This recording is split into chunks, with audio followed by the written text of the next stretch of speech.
Aujourd'hui, on va explorer un outil essentiel en imagerie médicale qui a eu un impact incroyable sur la santé des femmes. C'est un examen qui se concentre exclusivement sur un seul organe, le sein.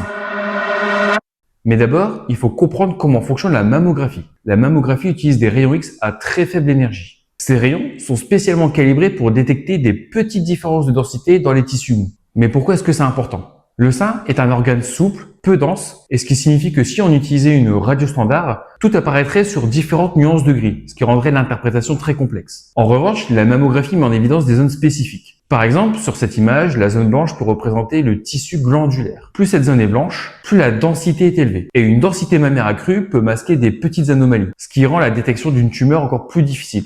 D'ailleurs, pour certaines femmes, une mammographie seule ne suffit pas. On peut avoir recours à des examens complémentaires comme l'IRM du sein ou l'échographie. Cette deuxième image, elle montre la même patiente en mammographie et en IRM. Et on voit que sur l'IRM, il y a des détails que la mammographie ne peut pas détecter. Et je profite d'ailleurs de cette vidéo pour rappeler que la mammographie, ça reste l'examen de référence pour le dépistage du cancer du sein. En France, cet examen, il est organisé, gratuit et recommandé à partir de 50 ans. Demain, on plongera dans l'univers fascinant de la médecine nucléaire.